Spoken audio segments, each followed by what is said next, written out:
Dès le début, qu'est-ce que l'ego?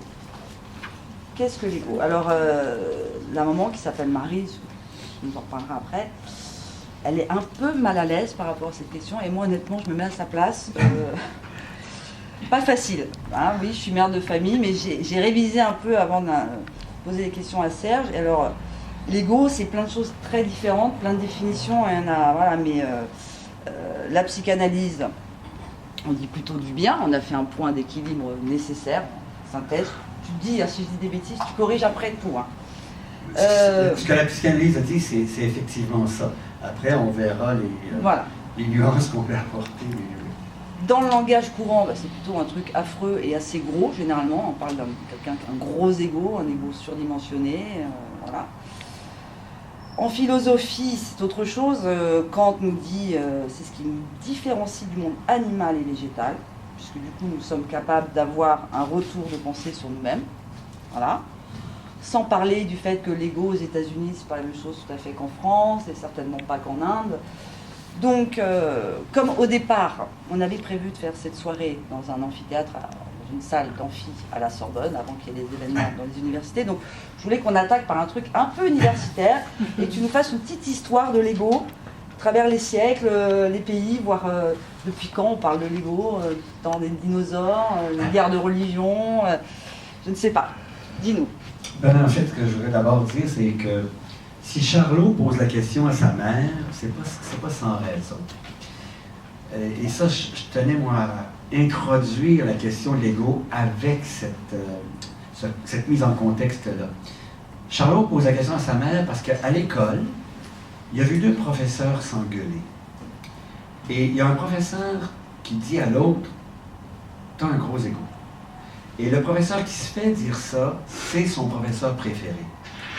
Et voit tout à coup, chez le professeur qu'il aime, une réaction émotive très forte.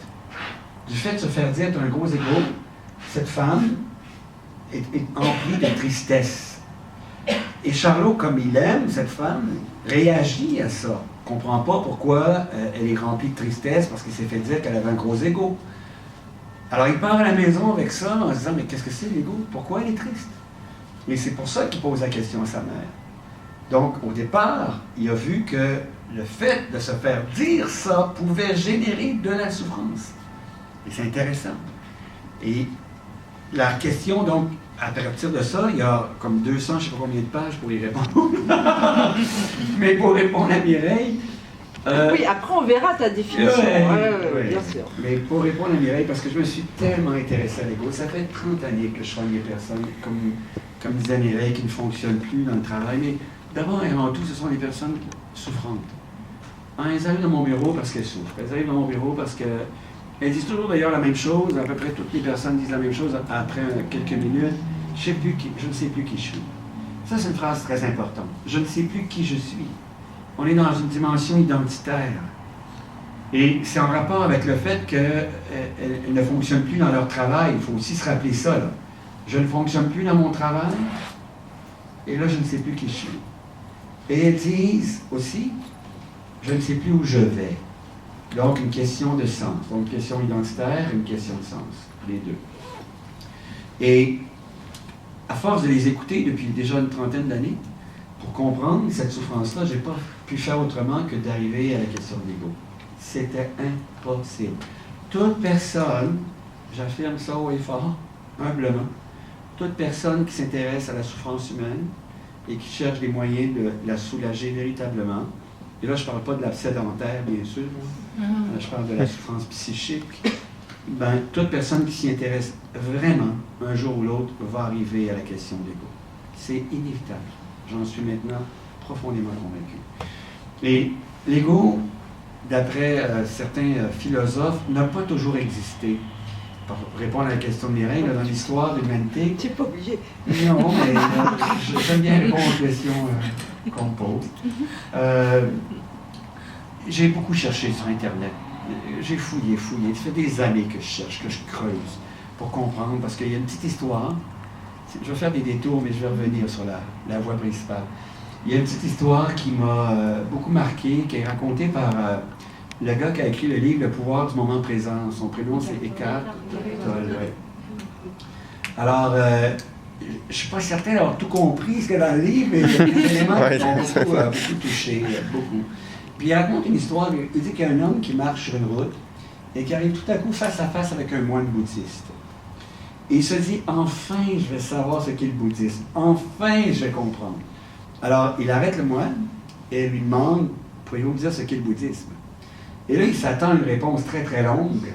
Et là le moine de lui dire, mais non, c'est très simple, pas d'ego, pas de souffrance, pas d'ego, pas de problème. Et là j'ai fait, qu'est-ce que c'est que cette histoire? Et à partir de ce moment-là, je me suis dit, il faut comprendre ce que c'est que cette dynamique de l'ego, il faut la creuser, il faut gratter. Et là, j'ai fouillé sur Internet, puis j'ai trouvé, comme Mireille, toutes sortes de choses, Kant, etc. Mais la première chose que j'ai trouvée, c'était très drôle, c'était ego, le moi. Alors, j'étais pas très avancé, là. Après, on fouille un peu plus, c'est marqué ego, le sens du moi. On n'est toujours pas beaucoup avancé, là. Parce que là, il faut définir le moi. Alors, ça aussi, c'est pas simple. Mais après, je me suis demandé, est-ce que ça a toujours existé? Est-ce qu'il a toujours été présent dans l'être humain, l'ego? Est-ce que les premiers humains apparus il y a quelques millions d'années avaient un ego? Et c'est là que j'ai trouvé une réponse qui m'a fasciné, qui m'a permis à mes yeux, en tout cas, qui m'a plu, je dirais comme ça, qui m'a beaucoup plu pour comprendre la souffrance humaine. C'est une réponse qui vient du philosophe indien qui s'appelle Krishnamurti. Et d'après Krishnamurti, l'ego n'a pas toujours été présent. D'après Krishnamurti, l'ego est apparu en cours d'évolution, en même temps que le cerveau évoluait. Parce que le cerveau, et ça j'ai pu aussi le constater, ça a l'air bizarre de dire ça, mais le cerveau a évolué pendant des millions d'années. J'ai eu la chance de le constater quand je suis allé travailler en Éthiopie un jour, sur un projet communautaire. Et j'ai eu une journée de congé dans la capitale qui s'appelle Addis Ababa. Et j'avais lu sur l'Éthiopie avant de partir. Et je savais que dans ce musée, on conservait le plus vieux squelette humain connu à l'époque, Lucie. Aujourd'hui, on a découvert les squelettes plus âgés qu'elle, mais Lucie, c'est celui qu'on connaissait, qu'on estimait le plus vieux à l'époque. On l'appelait même la mère de l'humanité. Et je dis toujours en rigolant, j'ai eu une rencontre extraordinaire avec la mère de l'humanité parce que nous étions trois dans le musée, Lucie, le gardien et moi. Mais ce qui m'a fasciné, c'est que Lucie était une adulte, mesurait 1 mètre. À peu près. Son crâne était gros comme mon poing. Donc son cerveau n'était pas plus gros qu'une orange. C'est fascinant. Il s'est développé pendant des millions d'années, ce qui a impliqué l'apparition de cellules, de neurones, de connexions, et avec les connexions, les synapses, la capacité de concevoir des concepts, d'élaborer des idées. Et comment on faisait ça? Henri Laborit nous en parle dans ses livres, en associant des choses à travers un synapse, en associant des choses qu'on avait enregistrées. Par exemple, Lucie, on dit d'elle qu'elle se tenait dans des groupes d'à peu près 40. Alors, si elle est au milieu du groupe et qu'elle voit un personnage ou un membre du groupe se faire dévorer par un fauve à l'extérieur du groupe, elle enregistre ça. Et la fois d'après, quand elle voit un fauve, elle s'arrange pour ne pas être à l'extérieur du groupe. Comprenez-vous? Concept. Si je suis à l'extérieur du groupe, je risque de me faire dévorer. Donc, c'est important, c'est un premier concept.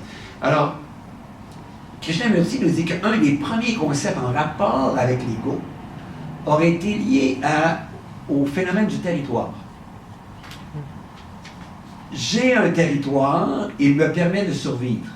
Parce que sur ce territoire, il y a de la nourriture, il y a de quoi boire, il y a de quoi permettre à ma progéniture de se développer, etc., etc. Donc, j'ai un territoire, grâce à ce territoire, je survis, synapse, tac, tac, tac.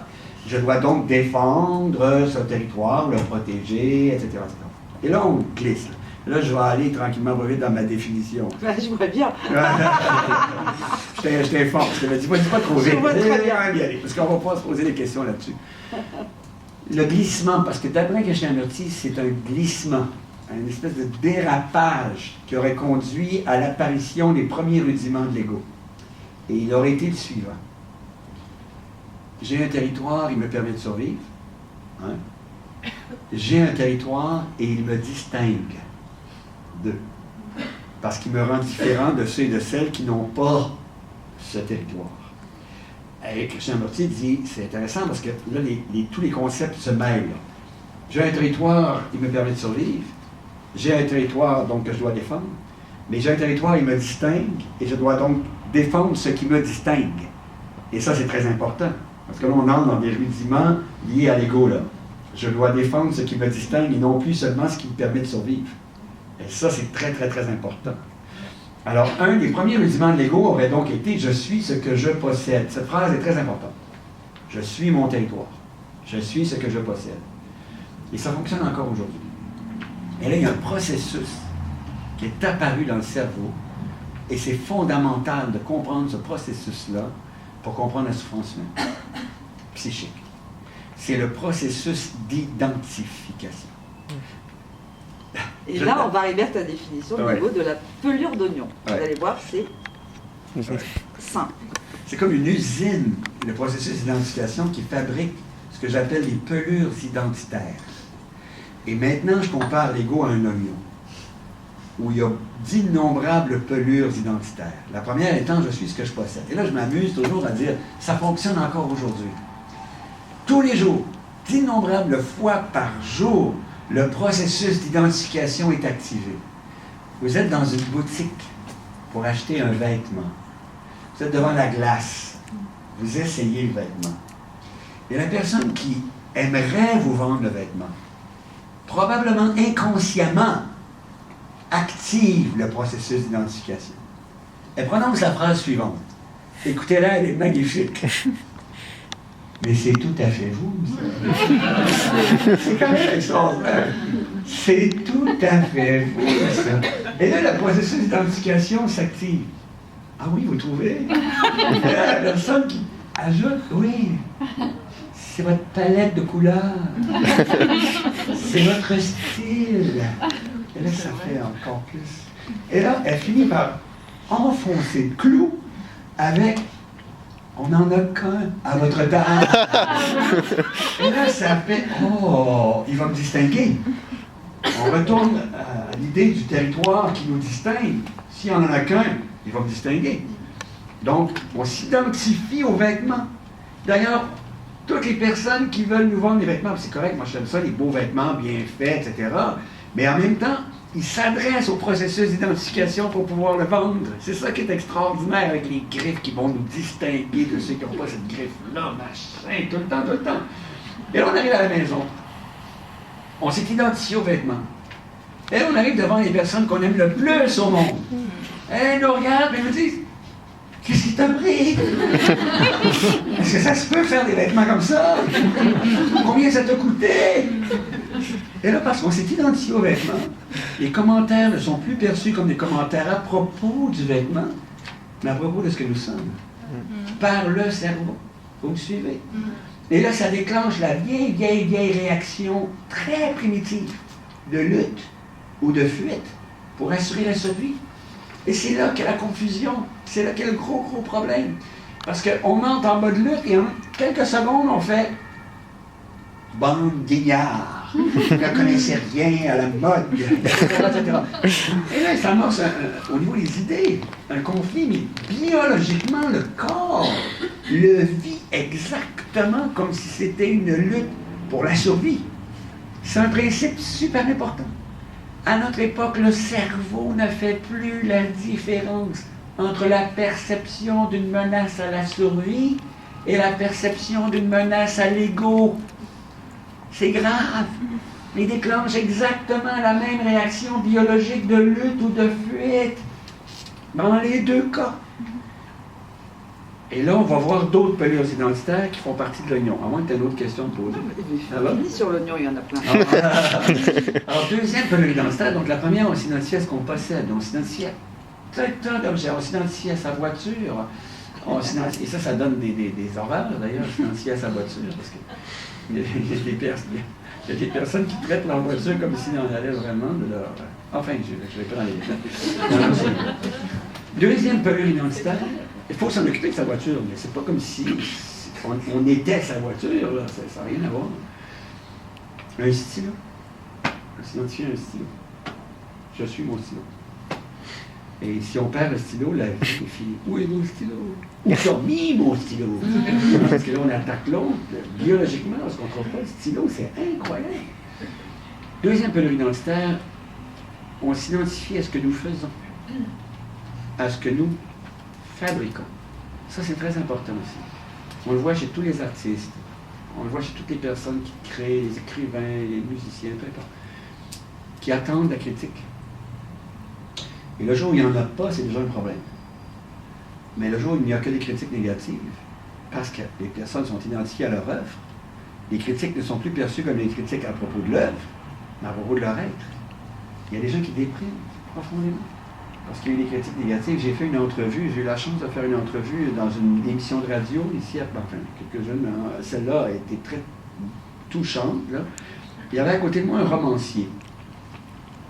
Et l'animateur commence à parler du roman, mais visiblement n'a pas nécessairement aimé le roman. Alors commence à poser des questions, mais qui ont une tendance plutôt destructrice à propos du livre, là, négative à propos du livre. Mais là, je vois le romancier qui est à côté de moi, là, qui est comme ça, là. Il se recroqueville, là. Là, son corps se transforme, là. Il prend une position là, de quelqu'un qui est attaqué, là, blessé, là, etc. Vraiment. Et là, l'animateur me passe la parole. Moi, je n'avais pas parlé encore, là. Là, il dit, qu'auriez-vous à dire à ce monsieur? On est en onde, en direct. Là, j'ai envie de dire. Et là, je fais. Ben, la première chose que je lui dirais, c'est qu'il n'a pas perdu sa capacité de créer. Ça, c'est très important. Parce qu'il est complètement débranché de sa capacité de créer, là, pendant qu'il est rendu dans cet état-là. Là. Il ne réalise plus qu'il peut encore écrire. Puis qu'il y a d'autres personnes qui vont peut-être aimer son roman aussi. Bon, peu importe. Mon père, à l'âge de 56 ans, j'en ai beaucoup parlé de ça. C'est quelque chose qui m'a beaucoup ému. Vous allez voir pourquoi. Mon père, à l'âge de 56 ans, a été convoqué avec tous les hommes de 50 ans et plus de l'endroit où il travaillait, un mercredi après-midi à 16h, dans un petit local. Il n'y avait là que des hommes de 50 ans et plus qui devaient se demander ce qu'ils faisaient là d'ailleurs. On leur a dit, vous partez dans 2 jours. On leur a donné un crayon puis une année de salaire. Mon père n'avait jamais été malade de ça. 3 mois plus tard, au cours d'un souper de famille, je me suis retourné vers lui. Il était blanc comme un drap, il tremblait, il transpirait abondamment. Il me dit, Serge, je ne vais vraiment pas bien. Je me suis approché de lui, j'ai pris son pouls. Il avait un rythme cardiaque très irrégulier. J'ai fait l'ambulance, je l'ai amené à l'urgence. Il a été soigné, mais l'image que je n'oublierai jamais, il était assis sur une civière dans sa petite chemise d'hôpital. Il a pris ma main, il m'a dit, tu sais, je suis devenu un déchet social. Bam! Moi, ça m'a frappé en plein front comme un coup de massue. J'ai dit, mais qu'est-ce que c'est que cette phrase-là? Il était tellement identifié à son travail, je suis ce que je fais, qu'ayant perdu son travail, je ne suis plus. Je suis ce que je fais, donc si je n'ai plus mon travail, je ne suis plus.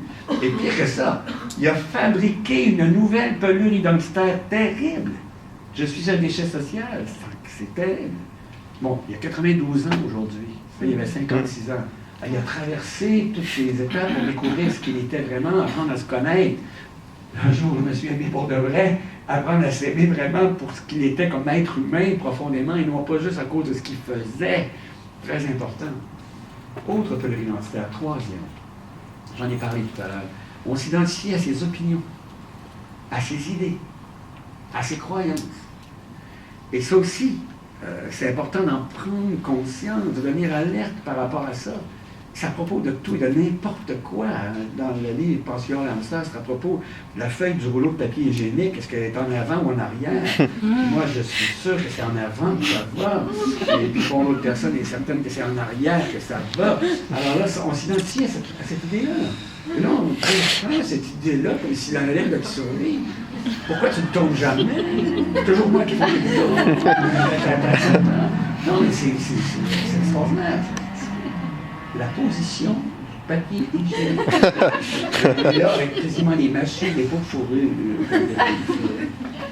C'est extraordinaire. Alors, j'ai raconté tout à l'heure, et je l'ai raconté pour tout le monde, là, mais le 1er octobre, il va y avoir des élections au Québec. Donc, on va avoir à élire un gouvernement. Il va y avoir une campagne électorale. Il va y avoir beaucoup de discussions. Mais dans ma famille, là, c'est déjà clair. Quand on va manger ensemble, on ne parlera pas de politique. On n'en parlera pas. Pas au cours de cette soirée. J'ai déjà eu, je l'ai raconté tout à l'heure, un beau-frère qui était debout sur une table. en train de défendre son opinion politique, là, comme s'il en allait de sa survie. Là. Je vous assure, vraiment, tout ce qui lui manquait, c'était un pot de fourrure et une massue. Nous, on reculait là, comme ça, là, spontanément. On se sentait réellement attaqué, là, et violemment là, attaqué. Il était debout. Il avait le monde aussi, ça. À la fin du repas. Alors, il était en train de défendre son opinion comme s'il en allait de sa survie. Là, j'allais aller sur un terrain très délicat, très, très délicat. Il y a des personnes dans cette société qui se font exploser parce qu'ils perçoivent que leur croyance est menacée. C'est l'ego qui veut survivre. Ils se détruisent et détruisent d'autres personnes pour faire survivre leur ego. Me suivez-vous? C'est terrible. C'est le processus d'identification. Encore. Une autre pelure identitaire très importante chez les jeunes aujourd'hui, les personnes de tout âge, mais là où elle cause des ravages, cette pelure identitaire, c'est chez les jeunes. On s'identifie à son apparence. Et il y a beaucoup, à cause des réseaux sociaux maintenant, là, qui peuvent jouer un rôle extraordinaire en passant. Merveilleux. Mais il y a des gens qui vont placer une photo d'eux sur Facebook, par exemple. Qu'est-ce qu'ils attendent? Des j'aime. Le like, hein, les j'aime. Ils attendent le pouce par en haut. Et ça, c'est super important aussi parce que s'il n'y en a pas, s'il y en a zéro, c'est perçu comme un commentaire, non pas à propos de la photo, mais à propos de leur être. Parce qu'ils sont identifiés à la photo. C'est fondamental, ça. Ou s'il y en a, avant sur Facebook, au début, on m'a dit qu'il y avait le pouce par en bas et qu'ils l'ont retiré. Mais il y a encore plein de places où on trouve les pouces par en bas là, sur les réseaux sociaux. Là. Et ça, je le dis, partout où je passe, là, c'est un symbole terrible. Hein? Du point de vue de l'histoire. Ça, Rome, là, c'était achève-le. C'était ça que ça voulait dire. Mais on vit avec ça, là, à cœur de jour, là, sur les réseaux sociaux. Ça, je trouve ça épouvantable. Et ça, c'est ma réaction. Parce qu'il y a eu une épidémie de suicide chez les jeunes filles au Québec il y a quelques années. Évidemment, on a cherché à comprendre, bien sûr, il y a des études qui ont été faites pour comprendre ça. Et il a été découvert que ces jeunes filles-là avaient ceci en commun, ils avaient toutes placé une photo d'elles sur Facebook. Et ils avaient toutes eu des commentaires négatifs à propos de la photo. Toutes, 100%. Et les commentaires n'avaient pas été perçus comme des commentaires à propos de la photo, mais à propos d'elles-mêmes, de leur être. Et ça les était entré dans un état de dépression, d'estime de soi à zéro, etc., etc. Puis c'est pour ça qu'elles avaient eu des idées suicidaires, etc. Alors, mais il faut comprendre le processus d'identification. Je ne suis pas ma photo. Il faut découvrir ça. Une autre pelure identitaire qui est intéressante, c'est la personne qui a soigné des gens depuis 30 ans qui vous parle de ça. Pardonnez-moi. Il y a des gens qui s'identifient à une maladie, qui s'identifient à une forme de souffrance. C'est très difficile de les aider à guérir. Parce que si je deviens ma maladie, pardonnez-moi, si je perds ma maladie, je ne suis plus. Je suis ma maladie, je n'ai plus de maladie, donc je n'existe plus. C'est difficile de soigner ces personnes. Moi, j'ai une tante, on parle partout, merci, ma tante Madeleine de m'avoir appris ça. Tante Madeleine souffrait d'une arthrite très sévère, une arthrite rhumatoïde, et elle avait les doigts tordus à 90 degrés, des crochets. Mais ça la distinguait, ça la rendait unique. Il n'y a personne qui avait les doigts aussi tordus que les siens.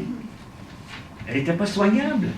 Elle endurait les douleurs épouvantables pour pouvoir se sentir spéciale, unique, etc., etc. C'est terrible. C'est encore un piège du cerveau. Le besoin, parce que si je suis unique, je vais survivre. Puisque je suis spécial, je ne disparais pas dans la masse. Comprenez-vous? Si je me distingue, je ne suis pas comme tous les autres. Je ne disparais pas en étant comme tous les autres. C'est ça la mécanique du cerveau. Il y a l'autre facette intéressante de l'ego aussi, il y a des personnes, ça c'est très intéressant, on en a parlé un petit peu tout à l'heure aussi, il y a des personnes, la seule façon qu'elles ont découverte de se sentir vivantes, de sentir qu'elles étaient quelqu'un, c'est en s'opposant. C'est super intéressant. Parce qu'elles ont l'impression qu'en adhérant à l'opinion de l'autre, elles se diluent, elles disparaissent dans l'opinion de l'autre. Donc, pour avoir le sentiment d'être quelqu'un, elles vont s'opposer à tout. Tollé, dans son livre, raconte qu'il y a des gens qui ont demandé « Que pensez-vous du moment présent ?» et ces personnes-là répondent « Je suis contre. » Vraiment compliqué. Alors, c'est très difficile. Parce que comment réussir à échanger avec des personnes qui sont déjà au départ quelqu'un parce qu'elles s'opposent? C'est super difficile. Donc, c'est ça la dynamique de l'ego. C'est ça l'oignon identitaire. Et puis, aux personnes qui disent, oui, mais il en faut de l'ego. Sinon, on serait là, qu'on serait rien, on n'existerait pas. Je leur réponds, ne vous inquiétez pas. Il ne disparaîtra pas. Il va toujours être là, présent, prêt à sauter dans la bataille. Le problème n'est pas la disparition de l'ego. Le problème est dans l'apprivoisement de l'ego. C'est ça qui est la difficulté. Il est là. Il va toujours être là. Il réagit instantanément 10 nombre de fois par jour. Alors la grande difficulté, en tout cas, il y a peut-être des gens qui sont arrivés à l'apaiser tellement qu'ils ne se manifestent presque plus, là, tant mieux pour eux. C'est pas mon cas. Mais la majorité d'entre nous, le grand défi qui nous attend, c'est d'être capable d'en observer l'activité. De voir le moment où tout à coup, il a peur de disparaître, il attaque, il lutte, à propos de tout et de n'importe quoi. Là. Donc, il faut aussi découvrir, et là j'avance encore sur des œufs, tout en délicatesse, nous ne sommes aucune de nos pelures identitaires. Je ne suis pas mes opinions. J'ai changé d'opinion souvent dans ma vie, heureusement. Heureusement. J'ai changé de croyance dans ma vie, souvent. Heureusement aussi. Et je suis appelé encore à changer de croyance, je suis encore appelé à changer d'opinion, parce que j'écoute. Et parce que tout à coup, j'entre dans un espace de dialogue, où quelqu'un dit quelque chose qui me fait dire « Oh, wow, je n'avais pas vu ça comme ça. » Ben, mon opinion vient de changer. C'est extraordinaire, mais je ne suis pas disparu. Je ne me suis pas évaporé parce que mon opinion a changé. Pas du tout. Mais je vais être identifié à cette opinion-là. D'autre part, si je n'écoute pas, si je n'entre pas dans l'espace de dialogue pour faire « Ah, je n'avais jamais vu ça comme ça », là, je peux entrer dans l'espace de l'activité égoïque et vouloir boxer l'opinion de l'autre pour que la mienne prévale. Et ça, là, on voit ça beaucoup, tous les jours dans les espaces de travail, dans le couple. Moi, j'en parle souvent dans la dynamique du couple. Est-ce que je peux parler de... Peux-tu me poser une question là-dessus? Tout à l'heure. Ah, ok, tout à l'heure. Je vais vous donner un exemple. Si la brosse à dents, c'est Dieu. C'est parce que c'est ça, la brosse à dents, c'est là qu'elle va, c'est pas là qu'elle va. En fait, alors, nous ne sommes aucune de nos pelures identitaires, donc la question qui suit, c'est que sommes-nous? Il faut aussi se poser cette question. Et là-dessus, c'est une femme d'ici qui, un jour, est venue à Montréal donner une conférence et qui, pendant sa conférence, a prononcé une phrase qui a complètement changé ma vie. Je vous assure, cette phrase-là m'aide tous les jours. Vraiment. C'est Marie de Hennezel, qui est une psychologue qui a beaucoup travaillé en soins de fin de vie, en soins palliatifs. Elle était venue donner une conférence à Montréal là-dessus. Et pendant sa conférence, elle a prononcé cette phrase magique, merveilleuse, qui a fait que j'ai levé la main d'ailleurs en plein milieu de sa conférence comme ça. Et elle devait se dire, mais quel est cet énergumène? Et là, elle m'a dit, est-ce que je peux vous aider, monsieur? J'ai dit, vous venez prononcer une phrase qui a changé ma vie, j'aimerais ça que vous la répétiez pour qu'on s'y attarde un peu, elle est tellement forte. J'ai dit, plus tard, mais je veux juste la souligner maintenant. Et elle ne se souvenait pas, elle était rendue plus loin. Alors, elle dit, qu'est-ce que j'ai dit qui a changé votre vie? J'ai dit, vous avez dit ceci. Il faut découvrir en nous ce qui ne vieillit jamais. Je le répète. Il faut découvrir en nous ce qui ne vieillit jamais. Quelle phrase extraordinaire! Et qu'est-ce qui en nous ne vieillit jamais? Et c'est ça que Charlot, dans le roman, fait découvrir à sa mère, qui elle était dans l'ego au maximum. La première chose qui ne vieillit jamais, là, je ne sais pas si ça peut être utile, mais j'ai conçu une espèce d'atome. Et le noyau de l'atome, avec les électrons autour, le noyau de l'atome, c'est cette capacité fondamentale qui ne vieillit jamais, c'est la capacité d'être présent ou présente. Ça ne vieillit jamais. Il y a des personnes en fin de vie, là, dans les dernières heures, là, sont encore présentes, ou présentes, des personnes qui les entourent. malgré parfois même les médicaments, tout ça, sont encore. Cette capacité-là est au cœur de plusieurs autres capacités ou facultés qui ne vieillissent jamais, qui ne sont jamais menacées. Le problème, c'est que l'ego nous en débranche. On nous fait oublier ça. Une autre capacité qui ne vieillit jamais, c'est la capacité d'aimer, bien sûr.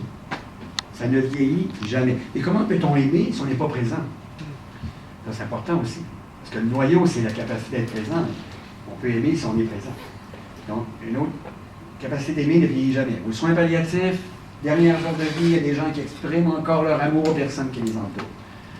Une autre faculté qui ne vieillit jamais, c'est la faculté de s'émerveiller. Ça ne vieillit jamais.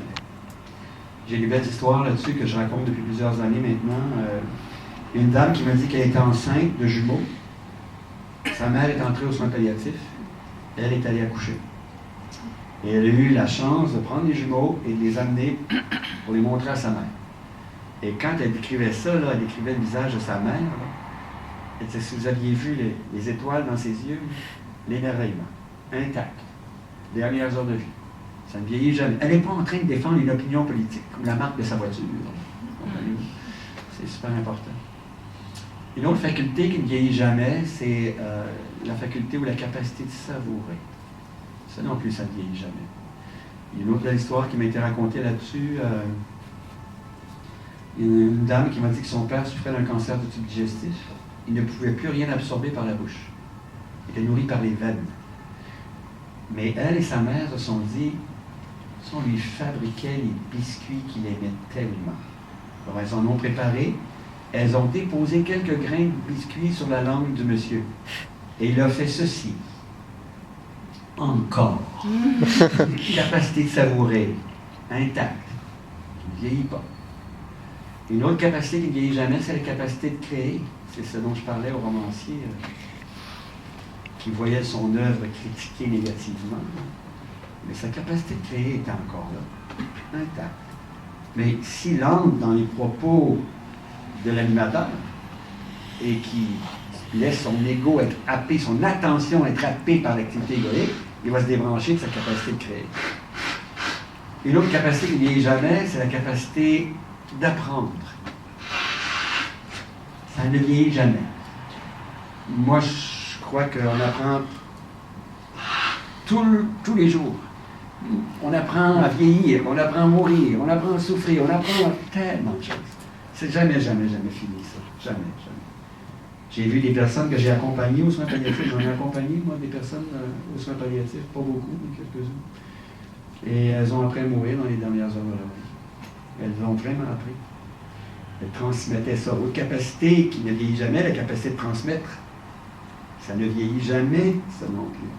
Il y a encore plein de gens qui transmettent dans les dernières heures. Vous devriez profiter davantage de ceci. Vous devriez davantage regarder les personnes que vous aimez. Vous devriez davantage... Ils sont en train de transmettre. La dernière heure, ça ne vieillit jamais, ça non plus. Et le gros enjeu, le problème avec l'activité égoïque, c'est que l'activité de l'ego nous éloigne de ce qui en nous ne vieillit jamais. Et notre grand défi, c'est de développer ce qu'on j'aime bien l'appeler la vigilance, qui nous permet de nous rendre compte que notre attention est dans l'activité égoïque et n'est plus dans ce qui en nous ne vieillit jamais. Et je vous donne un exemple, très concret. Juste avant de quitter le Québec pour la France, j'ai fait une entrevue à la radio canadienne, à la radio d'État, parce que, bon, Pansouillard, la version illustrée de Pansouillard venait de sortir, puis j'avais été invité à une émission. Et là, le soir, avant de dormir, moi je fais toujours ça tous les soirs avant de dormir, là. Depuis des années, je fais ça, je me couche sur le dos comme ça, avec le dos, la tête droite, les deux mains chaque côté du corps, et je place mon attention sur mon souffle. Tous les soirs avant de dormir. Mais l'objectif, c'est d'observer où est mon attention. Parce qu'après quelques secondes, déjà, mon hamster commence à courir, tous les soirs. C'est toujours un animal nocturne. Hein? Il revisite la journée en l'espace de quelques secondes. Là. Et ce soir-là, et ça c'est une position de yoga qu'on appelle la position du cadavre, je ne savais pas. Je trouve ça intéressant.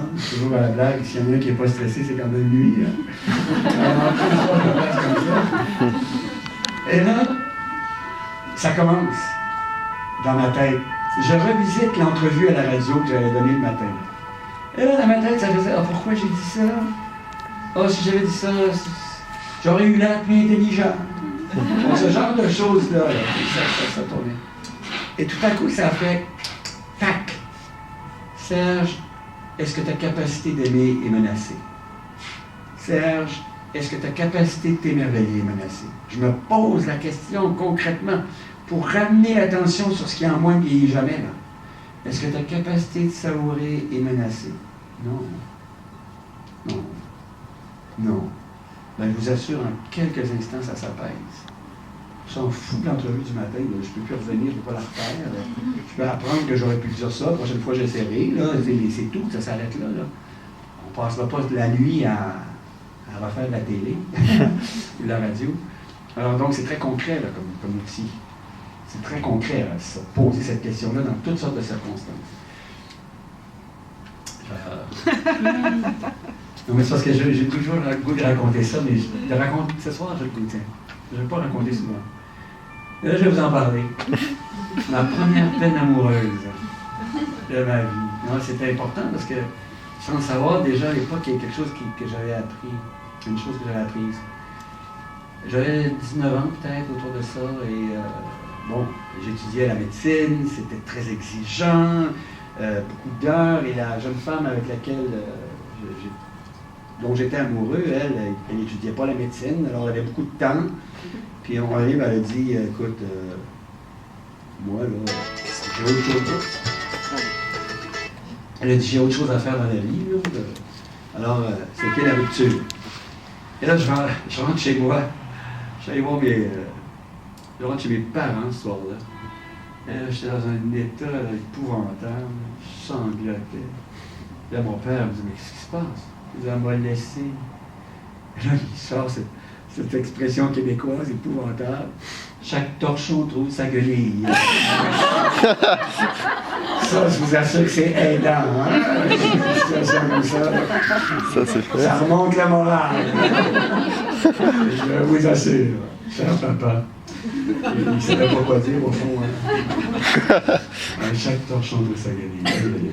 En tout cas, alors, mais bon, ça a été un deuil, une blessure qui se ferme doucement, mais qui parfois se réouvre, etc. Puis il y a un événement que je n'oublierai jamais. Ça a pris quelques mois. Et tout à coup, on est au mois de mai. Et là, c'est le printemps. Au Québec, la neige vient de fondre, là, les fleurs sortent, tout explose. Là. Et là, je sors dehors, je suis dans un jardin. Et la peine amoureuse a continué de faire effet. Et là, tout à coup, je vois tout ça. Et là, je suis rempli soudainement d'une joie immense. Là. Devant toute cette beauté, les parfums, tout ça, les oiseaux qui casouillent intensément, c'est le printemps, là, c'est énorme. Hein? Et là, ça fait, hey, j'ai pas besoin d'elle pour vivre. Ça a fait ça. Dans une fraction de seconde, j'ai fait, c'est une belle personne, mais j'ai tout en moi pour savourer, pour m'émerveiller, pour accueillir tout ça dans le présent. C'est ce qui se passait, là. Et ça a fait une énorme différence. Et je ne savais pas à l'époque que j'étais connecté à nouveau sur ce qui en moi ne vieillit jamais. Je le sais maintenant que c'est ce qui s'était passé. Cette personne est devenue une amie. C'est extraordinaire. On se revoit encore aujourd'hui, toutes ces années plus tard. Là, on est des amis maintenant. Mais ça a été une prise de conscience énorme. Parce qu'on s'identifie aussi, l'ego s'identifie à une relation. Je suis la relation. La relation disparaît, je ne suis plus. Comprenez-vous? Alors que non, moi, les gens à mon bureau, là, ils viennent parce qu'ils sont épuisés, brûlés, mais très rapidement, ils parlent d'une rupture. Et quand ils me parlent d'une rupture, là, c'est comme si la personne qui les avait quittés était partie avec leur capacité d'aimer. Comme si elle leur avait volé leur capacité d'aimer.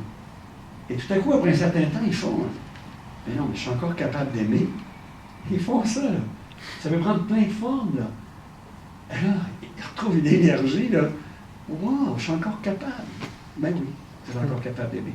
Ça peut prendre toutes sortes de formes, mais vous êtes encore capable d'aimer, tout à fait. Vous pouvez aimer des personnes que vous allez même accompagner en faisant du bénévolat quelque part, là. Peu importe la forme que ça va prendre, mais vous êtes encore capable d'aimer, c'est vrai.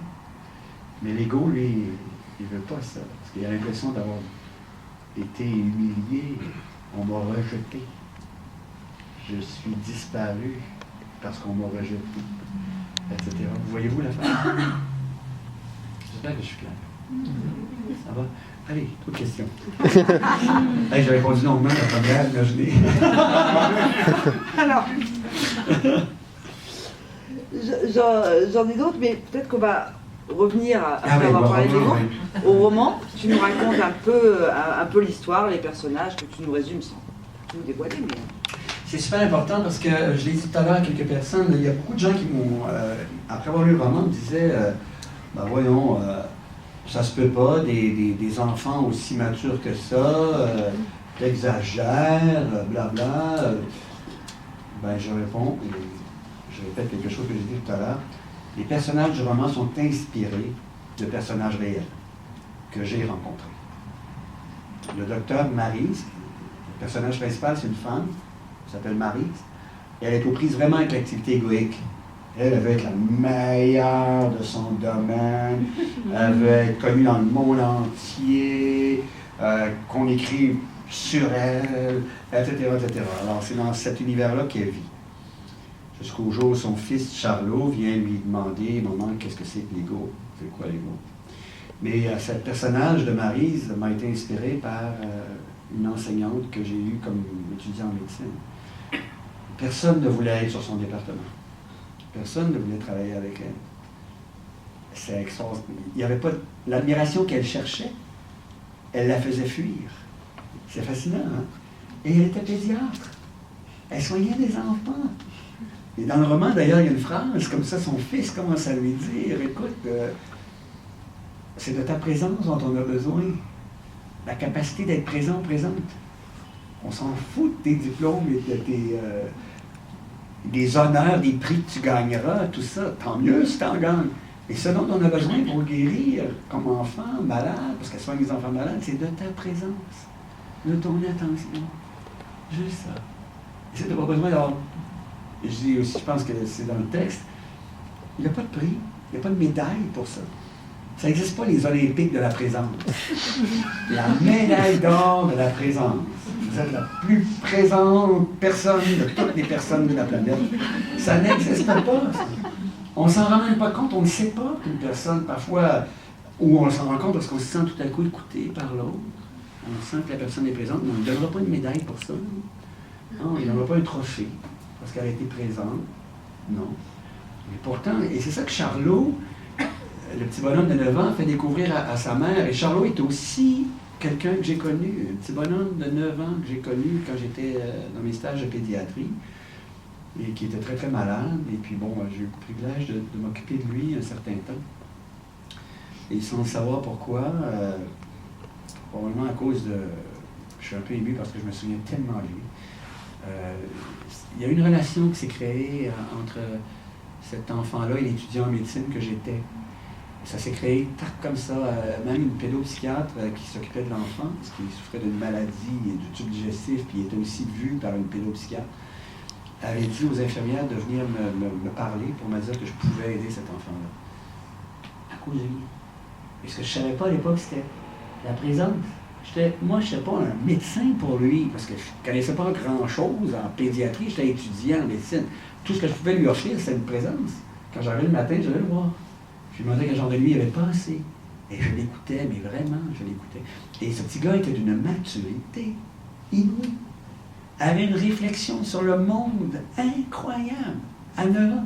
Probablement, peut-être, je ne sais pas trop, mais en tout cas, la maladie avait peut-être influencé ça, peut-être. Le fait qu'elle avait été très, très malade depuis déjà quelques années. Mais il était vraiment de cette maturité-là. Beaucoup plus mature que beaucoup d'adultes que je rencontrais au quotidien sur le même département. Donc, Charlot et Marie-Lou, qui est une amie de Charlot, qu'on découvre aussi dans le roman, et ensemble, ils essaient de comprendre tous les deux ce qu'est l'ego, à travers la créativité, à travers l'art. Ils essaient de dessiner l'ego, parce qu'ils cherchent à savoir ce que c'est, donc ils se disent en dessinant, on va peut-être donner une forme à l'ego, un visage à l'ego, et ensemble, ils découvrent tout à coup ce qu'est la présence. Et ils apprennent à distinguer tous les deux l'activité égoïque de l'activité liée à la présence, à l'attention, etc., etc. Et c'est ce qu'ils enseignent aux adultes. Il y a aussi un psychiatre qui s'appelle Georges, qui a les allures de Père Noël, parce que lui aussi, j'en ai connu un qui avait cette allure-là, ça aussi c'est intéressant. Georges est un psychiatre. Puis là, je voulais illustrer que même un psychiatre d'un certain âge, à qui on pourrait prêter une forme de sagesse, il en a une, mais il y a aussi ses problèmes. C'est intéressant parce qu'on les découvre à travers, il y a de la difficulté à exprimer son affection, son amour, etc. Pourtant, c'est un psychiatre qui a vu plein de gens dans sa vie, mais c'est important parce que ça nous montre qui nous sommes. Hein? Nous sommes des êtres humains, puis malgré toute notre évolution, on a encore nos vulnérabilités, nos fragilités, puis c'est important de les accueillir. C'est que Georges apprend à faire aussi, à travers les rencontres qu'il a avec les enfants, il apprend aussi ça. Et il apprend à franchir des barrières. Il apprend à exprimer des choses qu'il n'était pas capable d'exprimer auparavant. Ça, je trouve ça important parce qu'il y a une phrase que j'ai souvent entendue dans ma vie, j'ai dit ça des tonnes de fois en conférence. Il y a une phrase que j'ai souvent entendue dans ma vie qui me jette par terre à chaque fois, c'est la phrase suivante. De toute façon, à partir d'un certain âge, on ne change plus. C'est aidant, une phrase comme ça. Hein? C'est vraiment aidant. Ça, c'est comme le titre du livre, tout se joue avant 6 ans. Il y en a 7. Oubliez ça, c'est fini. Le contenu du livre est super intéressant, mais le titre est à proscrire. On change toute notre vie. On change vraiment toute notre vie. On apprend à exprimer des émotions qu'on était incapable d'exprimer auparavant.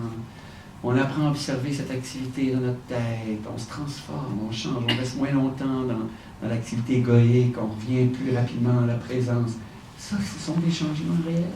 La personnalité qu'on nous connaît, bon, elle reste assez semblable. On a changé. Mon père est capable d'exprimer à 92 ans des émotions qu'il était incapable d'exprimer à 75. J'ai souvent dit ça en conférence aussi. J'ai 2 frères, 2 sœurs. On n'habite pas les mêmes régions. Quand on se retrouve, on est toujours très content de se retrouver. Et mes 2 frères et moi, on a décidé qu'on se l'exprimerait. Et qu'on ferait comme les Français. On a décidé qu'on se ferait la bise. Mon père, quand il nous a vu faire ça la première fois, je vous assure, il était là. Hein? Qu'est-ce qui arrive à mes fils? Lui, c'était pas dans son monde. Lui, son monde, c'était de broyer les os des mains qui serraient. Et quelques années, je suis arrivé dans la ville de Québec, là où il habite, puis je tends la main pour me faire broyer les os. Et là, je me sens basculé par en avant, je me dis, mais qu'est-ce qui m'arrive? Il m'embrasse sur les 2 joues. Il avait changé. Il n'était pas capable de faire ça avant. Là, il était capable de le faire. Donc, on change. Et c'est ça que Charlot aide sa mère à faire. Charlot aide sa mère à changer dans la dynamique. Et Marie-Lou aussi aide beaucoup, parce que, dans l'histoire, il y a un lien que Maryse ne voulait pas avoir, mais qu'elle finit par avoir, parce que, enfin, je ne vais pas te raconter toute l'histoire, mais elle doit éventuellement se rapprocher de Marie-Lou, pour des raisons qui sont difficiles. C'est un roman qui est des moments difficiles aussi, émouvants. Mais c'est aussi nos vies. C'est pas vrai qu'une vie, il n'y a pas de moments difficiles. Ce serait faux d'affirmer ça. On perd des êtres chers, tout le monde perd des êtres chers. À moins de ne pas avoir d'êtres chers, je n'en dirai pas avec ça. Mais tous les êtres humains qui ont des êtres chers finissent par en perdre un jour ou l'autre. Alors, ce sont des moments difficiles qu'on vit, qu'on traverse. Alors, dans le roman, il y en a. Et puis, c'est ça, mais ce sont des moments aussi d'apprentissage, d'approfondissement de la connaissance de soi, pour apprendre à s'aimer pour le vrai. C'est vraiment ça qui est l'objectif. Alors, c'est ça, ce sont tous ces personnages-là. J'ai nommé les principaux, il y en a d'autres aussi. J'ai nommé les principaux qui interagissent autour de la question de l'ego et qui découvrent là, comment l'apaiser, comment entrer dans la présence, vraiment. Et voilà. Est-ce que ça répond à la question? Et donc, ils vivent une vraie vie, et il y a un sujet rarement abordé, moi je trouve, dans les romans, qui est la violence faite et subie par les enfants à l'école, la violence psychologique, faite et subie par les enfants, entre eux, potentiellement, pas forcément de l'adulte à l'enfant, dans les cours de récré. C'est un sujet rarement abordé. Je trouve que c'est intéressant, donc j'aimerais bien que tu nous en parles un peu, puis nous dire si tu considères, alors ma question comme étant stupide, peut-être, celle qui va venir, est-ce que tu considères qu'il y a une différence entre un ego d'un enfant de 10 ans ou un ego d'adulte? Est-ce qu'il y a une différence? Voilà, intrinsèque. C'est pas du tout une question stupide, je te rassure. Pas du tout, au contraire, c'est important. Oui, il y a des scènes liées à l'intimidation dans les cours de récréation, parce que j'ai essayé déjà d'illustrer le fait que l'activité de l'ego se manifestait là. Parce qu'il y a encore le besoin de se distinguer. Et chez certains enfants qui vont intimider d'autres enfants, ils ont l'impression qu'à cause d'une certaine différence que ces enfants, que eux veulent intimider, là, que ces enfants-là ont, parfois ça peut même être un handicap, ça peut être une caractéristique. Moi, j'avais les cheveux roux quand j'étais enfant. Ça a changé, ça a blondi. Et j'avais les cheveux roux, et puis à l'époque, ceux qui avaient les cheveux roux subissaient de l'intimidation. C'était comme ça, on était différents. Mais ceux qui nous intimidaient, parce que nous, à leurs yeux, on recevait une certaine forme d'attention à cause de notre différence, voulaient nous faire disparaître, comprenez-vous, pour qu'eux reçoivent cette attention. C'est pas volontaire, ça peut être inconscient, là, mais je vais faire disparaître tout ce qui nuit au fait que je puisse recevoir l'attention qu'eux reçoivent. Comprenez? Et ça, c'est terrible parce que l'intimidation parle de l'activité égoïque et c'est déjà très présent chez l'enfant parce que, grosso modo, très très tôt, le cerveau associe l'attention qu'on reçoit à notre survie. Très tôt. Et là, ça c'est expliqué aussi dans le roman, là, Georges essaie d'expliquer ça à Maryse, là, que très très tôt, là, malheureusement, sans trop s'en rendre compte, on entend les phrases, ben, tiens, je vais vous donner un petit exemple. J'ai 5 ans. Je donne souvent cet exemple-là aussi. J'ai 5 ans, c'est Noël. Et derrière moi, il y a l'arbre. Imaginez l'arbre. Alors, il y a l'arbre derrière moi. J'ai 5 ans et j'ai appris un petit poème de 4 lignes à la maternelle. Et mes parents m'ont appris que j'avais appris ce petit poème. Alors, ils m'ont demandé de le réciter devant toute la famille. Les grands-parents, les oncles, les tantes, les frères, les sœurs. Bon, j'ai accepté. Et là, je récite mon petit poème, j'ai 5 ans, les 4 lignes. Et là, je termine. Mais qu'est-ce qui se passe? Tout le monde applaudit. Bravo! Bravo. Et là, je reçois ça. Wow. Et là, il y a quelqu'un bien intentionné, j'insiste, bien intentionné, qui, c'est important, qui dit ceci. Qu'est-ce que tu es bon? Tu ne t'es pas trompé. Là, dans ma tête, ça fait. Si je suis bon dans sa tête, c'est parce que je ne me suis pas trompé. Par conséquent, si je veux rester bon dans sa tête, il ne faut plus que je me trompe. Il faut que j'entretienne une image parfaite de moi en permanence. Donc là, je me mets à décoder tout ce qui pourrait faire que cette image ne serait plus parfaite dans la tête des autres. Il y a un système de surveillance qui commence à s'installer. Et dès que j'ai l'impression que mon image est menacée, paf, c'est associé à je ne serai plus applaudi. Et être applaudi à 5 ans, ça veut dire être apprécié. Ça veut dire être aimé. Ça veut dire être nourri. Ça veut dire survivre. Voyez-vous le piège encore? J'ai 5 ans et pour survivre, il faut absolument que j'entretienne une image parfaite de moi. Vous voyez le piège. Alors à partir de ce moment-là, je détecte tout ce qui pourrait être une menace à cette image que j'ai de moi, toujours. Un mot que j'ai pu prononcer, qui a été prononcé de façon inadéquate, la phrase, j'ai pas été parfait ce matin en entrevue, blablabla. Et c'est un gros problème parce que très tôt, ça s'installe, cette activité-là, à cause de cette quête d'attention associée à je vais survivre, on va me nourrir, on va me protéger, on va s'occuper de moi, etc. Et c'est ça qu'il faut défaire, décoder. Parce qu'on peut se rendre compte que, ben non, mais c'est pas à cause de ton image qu'on t'aime, c'est pour qui tu es. Et ça, c'est important comme parent de transmettre ça aussi.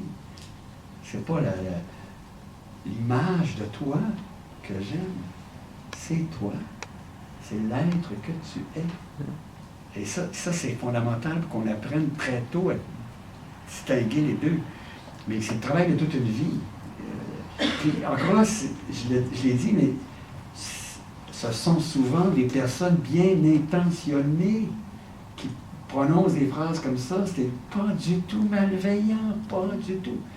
Parfois, il y a de la malveillance, parce qu'il y a un ego qui se sent menacé. Et là, il y a des attaques comme d'autres enfants dans les cours de récréation. Hey, le gros, le ci, le ça, des choses très malveillantes. Très malveillantes.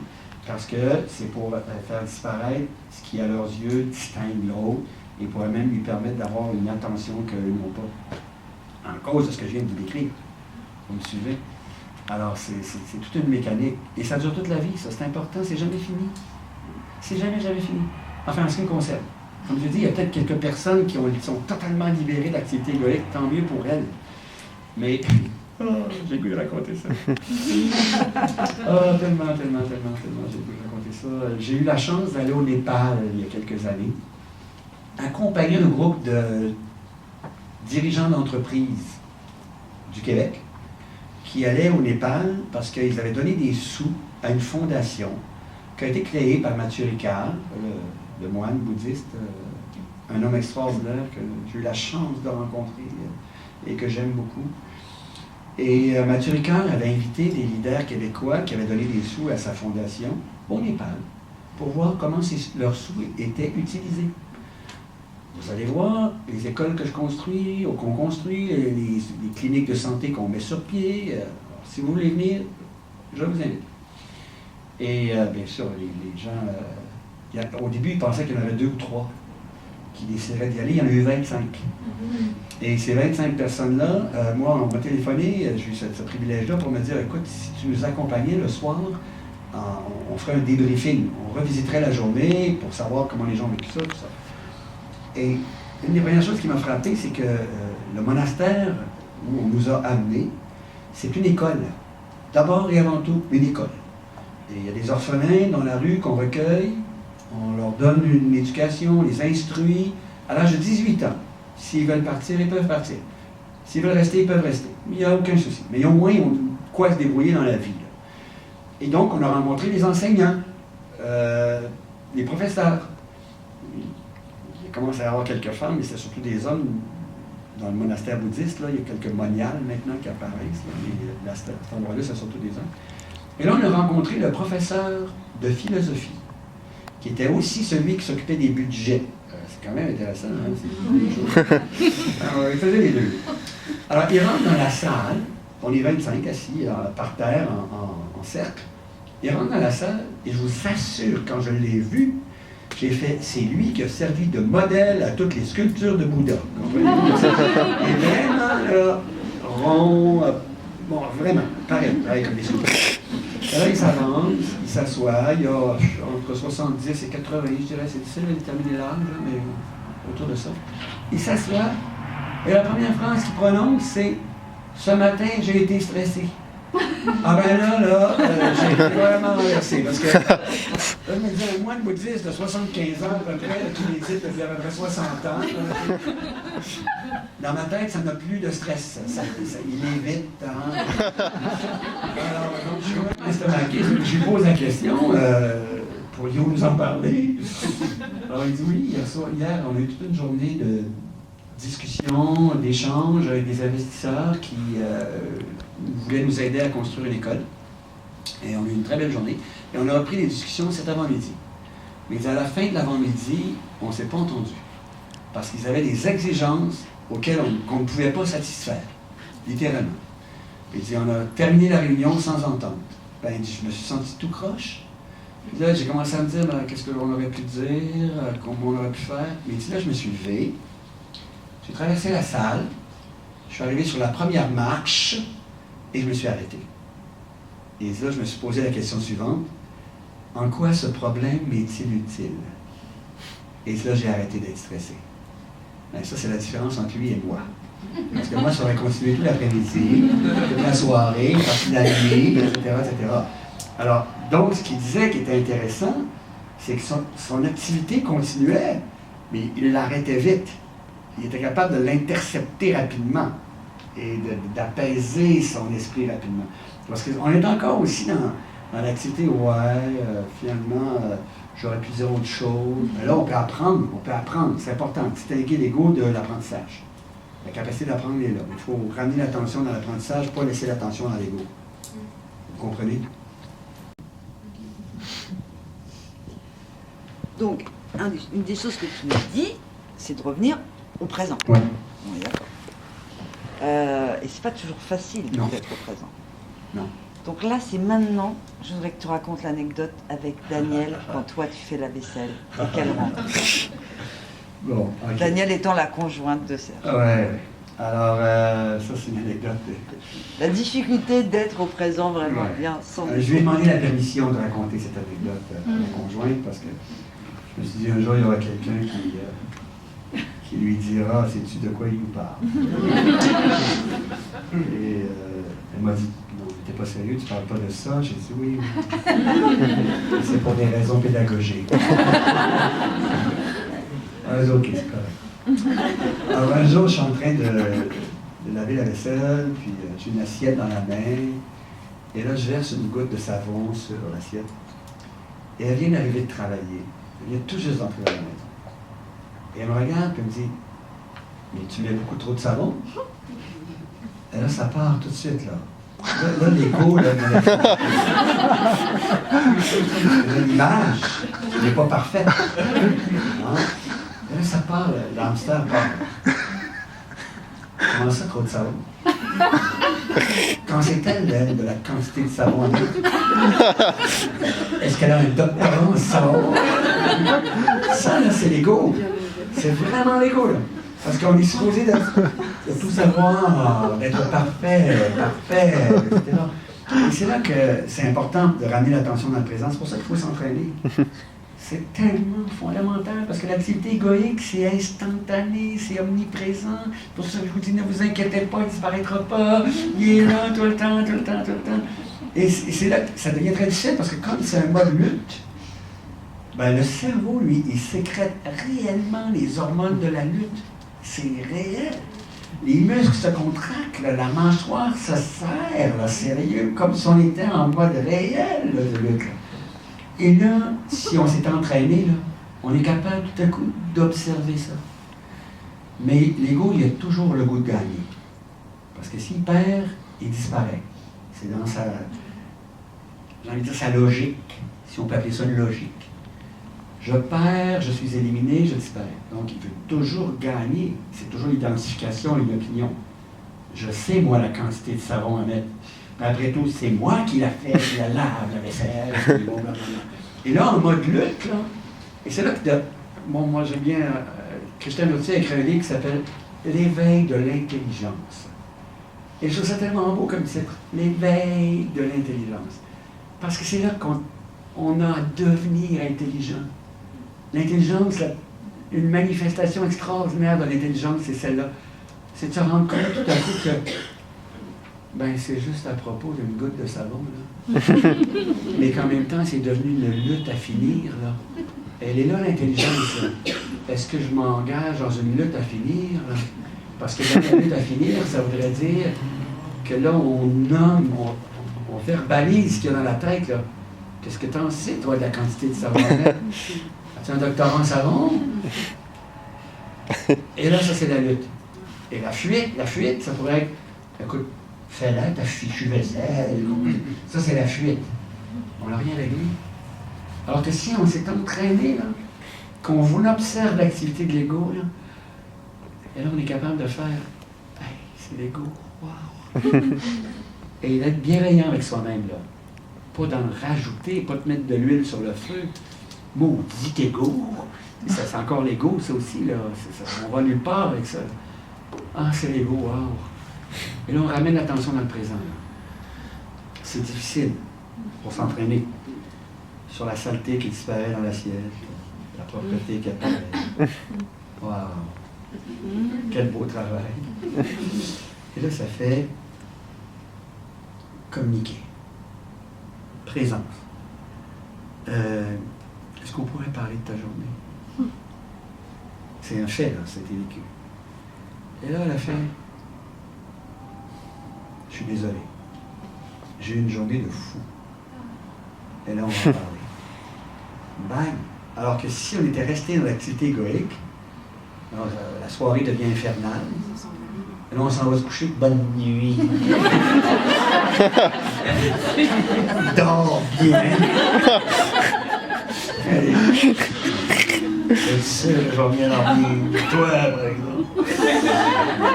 Le lendemain, si on a dormi, on se réveille. Et puis, est-ce que ça va mieux, là, ce matin? Et ça repart. Hey, c'est quelque chose. Hein. Puis c'est, imaginez ça à l'échelle d'une entreprise, à l'échelle d'une nation. C'est terrible. C'est terrible. Moi, les gens me disent, êtes-vous triste parfois? Ben oui. Quand je regarde les informations, quand je regarde Donald Trump, je ne porte pas un jugement, mais l'activité égoïque est tellement forte. C'est une image tellement extraordinaire, l'activité égoïque. C'est incroyable. On voit ça. La bataille avec la Corée du Nord. On est dans l'égo, bien souvent, c'est fou. Il y a des questions géopolitiques, bien sûr. Le pétrole de l'un, puis la ci de l'autre, puis tata, mais il y a une dimension égoïque extrêmement forte dans ces dynamiques-là. Ça va être moi le plus fort. Je vais gagner, puis tu vas voir comme je vais t'écraser. C'est épouvantable. On n'a pas observé le fonctionnement de l'esprit. C'est ce qu'ils nous disent d'ailleurs, les grands philosophes, Krishnamurti et compagnie, disent, écoutez, notre plus grand défi, puis il a fondé des écoles pour ça. Il voulait aller jusqu'au bout de sa réflexion pour aider les enfants très tôt à observer leur esprit, observer cette activité qui commence dans le cours de récréation.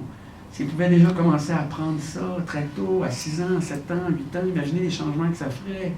Hey, mon ego qui il y a une femme qui m'avait dit qu'elle avait parlé du hamster à son petit garçon de 7 ans. Puis elle a dit, ah, j'ai un hamster dans la tête. Non, c'est une image. Mais après, il est revenu de l'école un jour, il y avait eu un conflit avec un copain, je ne sais pas trop. Puis il est entré dans la maison, puis il était en colère, comme ça, elle me racontait ça. Elle dit, il était comme ça, puis tout à coup, il a fait « Maman, c'est mon hamster! » Comprenez-vous? Alors, il avait déjà compris la dynamique, lui, à 7 ans. Imaginez le travail que ça peut lui permettre de faire pour le reste de sa vie. Parce qu'au fond, il y a toutes les horreurs qu'on vit, là. Une grande partie associée à l'ego. Il y a un animateur à la radio qui m'avait dit, vous voyez l'ego partout? Je dis, oui, il est partout. Il est totalement présent partout, dans le monde du travail, dans le couple, dans la famille, dans la relation avec les enfants, à l'école, dans le cours de récréation, il est partout, il est vraiment partout. Puis il prend de plus en plus de place en plus. À travers l'image qu'on projette partout, les réseaux sociaux peuvent être des canaux extraordinaires d'apprentissage. Au lieu de s'en servir pour projeter une image, on peut s'en servir pour découvrir ce que ça veut dire projeter une image. Voyez-vous la différence? C'est fascinant ce qu'on pourrait faire comme cheminement à travers ça. Il y a des milliers de personnes qui pourraient tout à coup se mettre à découvrir que c'est possible d'observer son esprit, puis d'éviter un paquet de conflits inutiles, de souffrances inutiles qu'on s'inflige à soi-même et aux autres. C'est tellement extraordinaire ce qu'on pourrait faire. Mais ça, il faut s'entraîner, parce que ça fait partie de l'activité de la neurologie de plus en plus. Avec les images qu'on nous projette à la télé, les modèles qu'on nous donne. Et ces modèles-là sont souvent des modèles qui sont liés à une activité égoïque très forte. Peut-on réussir sans ego? Je me demande souvent. Je me demande souvent ça. Peut-on réussir sans ego? Peut-on être un champion sans ego? Qu'est-ce qu'ils font, les vrais champions? Qu'est-ce qu'on leur demande aux vrais champions? Il y a une plongeuse qui a gagné une médaille aux Olympiques, une plongeuse québécoise. Je me suis retrouvé assis à côté d'elle dans un avion un jour. Je suis là. Je me permets de vous poser une question. Si vous ne voulez pas qu'on se parle, dites-le moi tout de suite. Mais quand vous étiez sur le plongeon, qu'est-ce qu'il y avait dans votre tête? Puis là, elle a dit, j'étais totalement dans le moment présent. Elle a dit, il fallait que je sois complètement dans le moment présent, que j'arrête. Ah, si je fais ça, je vais le rater. Si je fais ça, il fallait que je sois dans le moment présent. Et c'est ça qu'on leur apprend. Donc les vrais champions, les vrais gagnants, sont des gens à qui on apprend à être dans le moment présent. Pas dans l'ego. Et s'ils gagnent une médaille, tant mieux. Après, si on gagne une médaille, l'ego peut commencer à malheureusement leur jouer des tours. Parce qu'après, ils sont plus capables de s'en passer. Je ne sais pas si je suis clair encore. Beaucoup de gens me disaient, les gens qui, pour être dans la confiance, il faut être beaucoup dans l'ego. Mais l'ego est toujours pâle. Même ceux de qui on dit, Trump, là, c'est assez extraordinaire. C'est la peur incarnée. pour ça qu'il veut construire un mur entre le Mexique et les États-Unis. C'est la peur. Tout le temps la peur. Pour ça que la relation avec la Corée du Nord, c'est la peur. Sous les dehors d'un individu là, en pleine confiance, il est tout le temps en train de manifester de la peur. Êtes-vous d'accord avec moi? Tout le temps. Alors, il n'y a pas du tout confiance. C'est l'ego. Et l'ego a peur. Donc, l'ego va toujours poser des gestes, prendre des décisions en rapport avec cette peur-là. La véritable confiance, elle vient du fait de quitter l'ego et d'être dans la présence. Là, on est en confiance. Parce que là, on est dans notre créativité. Là, on est dans la capacité de trouver des solutions qui sont